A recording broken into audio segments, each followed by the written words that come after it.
very close to where they actually stand right now in the standings, which is funny to see, even though it is a, pretty negative stat there. But taking a look at the Gen G lineup, it's what you've come to know and love. We're not going to be seeing any subs here. No Flawless, no Karis, none of that. Nope, just standard.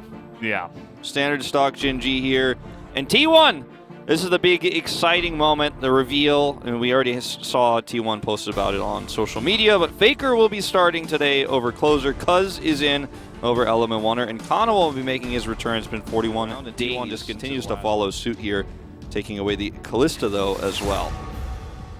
Really going to be taken off the board here, so a very powerful support pick. It does get countered a little bit by Alistar, which is a very common response to it, but we still see first pick Rels from time to time. This does leave some of the jungle pool open, and that does mean that Udyr will be the first pick for Clid. And Clid taking this right away goes back to that top control theme that we were talking about. And, they have the opportunity, Gen G, to get that strong top laner, perhaps even the Camille that has paired very well with Udyr. 25 games. Or he's played 31 games. 25 of those games are either Syndra or Azir. Yeah. He doesn't really play anything else nowadays. This is a very, very, very strong top side of the map. And the Azir, which is going to have kill pressure on so many different mid laners, especially if Faker ends up playing a control mage as you expect. There's kill pressure in the mid lane with the Udyr. There's kill pressure in the top side into a lot of different matchups. You have full control over that portion of the map, and you already know what T1 is going to be strongest on the bottom side of the map. Historically, that's where they have had their best success with Teddy on the roster. So focusing on the top side would play that a few weeks ago to less success. Yeah, I feel like it's almost a troll hover. It's like, hey, yeah, I was watching your Yuumi game. It's pretty good against the Hecarim. The Karma, though, I feel like is a much safer choice, and that is what they're going to lock in.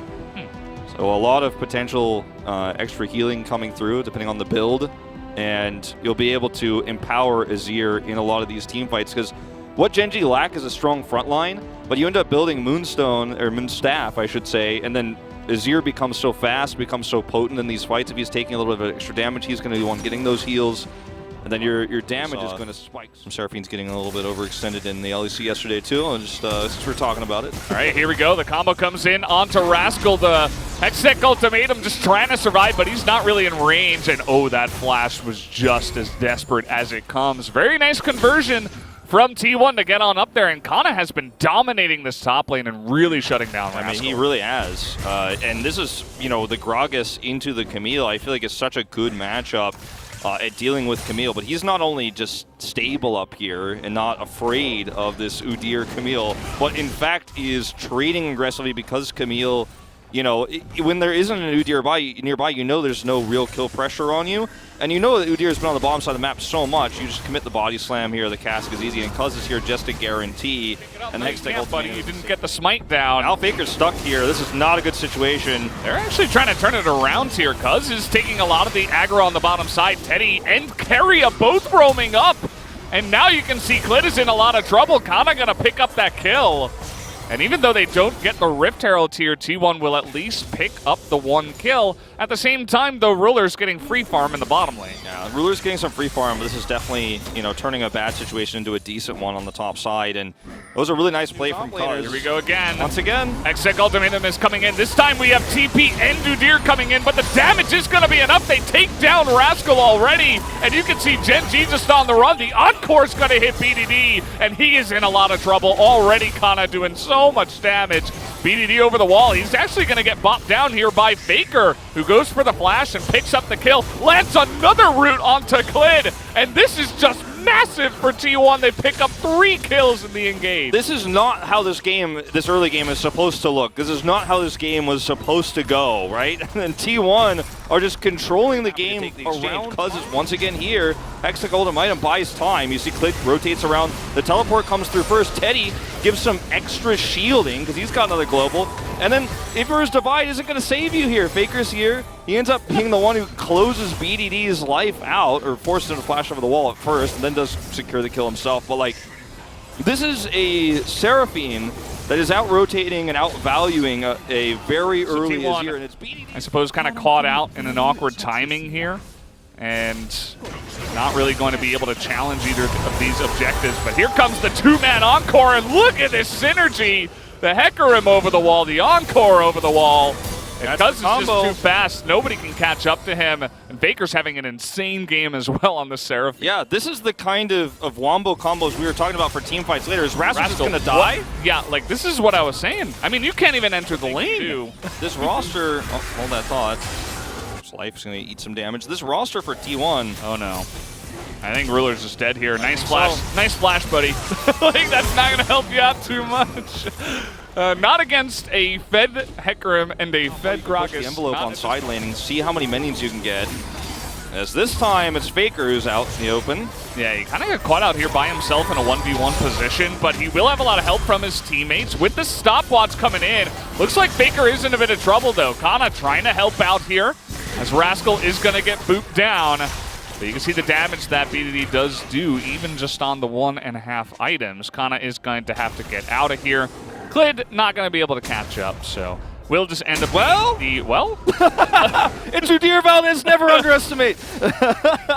Blast plan's pretty strong, I guess. Nautilus coming on in, as the hook shot is nicely buffered, but it is not going to matter too much. As 3v1 under the turret, that's the power of this comp. Like, you're not really safe under any turrets as anyone on the side of Gen G. Yeah, I think if T1 continue to group like this, and you trade a top turret for a bot turret like this, but this time it's an inner turret versus an outer turret for T1, you're very happy to kind of play this game. It's like trading up in chess when you're ahead pieces, and then just letting Cuz chip away at Clid here. BD Cuz wants has to be this. careful though, and now Cuz is just going to get caught out as the Encore is on to one member, and Teddy and Faker are here all alone. Gen G find the opportunity to get on in there. The double kill comes in from the Udyr. Now Big Boy Kana is here. Can he turn this one around? Doesn't look like the answer is yes. As Rascal is frontlining now for his team. Keria just trying to sacrifice to save the rest of his lineup, as T1 are desperate to try to disengage here on a very wonky and not a great engage there in the top lane. And can I bring everyone's attention? They want more. They want to kill something. They're angry. And yes, they're going to get BDD, but that is about it. They're trying to go and take the Baron off of this kill. Yeah, I think this is what you have to try if you're T1 here, because you have enough of an advantage. But, I mean, they don't have all the tools here, so it's a little bit risky, but I think it's worth a shot. Like you said, I think you have to try, right? You just gave up the Infernal Drake. Gotta trade it for something. And you're 5v4 here, so everybody dodges the True Shot Barrage, and that's actually a lot of damage denied from the Ezreal. Ruler is trying his best to try to chip away at the front line here, but it's not really working out too well. They're going to try to zone away Clid. Not super successful, but they do have the damage onto the Baron, and it will be enough. No steal is going to come in here, as the cast from Kana is going to separate everybody. The Encore does nothing, as Clid is going to have to back away. They want more. Oh, Rascal's getting in there. That's pretty interesting, as Ruler just immediately dies, and now Rascal is all alone. Not sure about this one, Wolf. We're just turning it into a total clown fiesta in this game. I mean, they really thought they were going to be able to force this into a Hextech Ultimatum, gets a pick, and then all the Ruler damage comes through the fall, but they can't. They can't do it.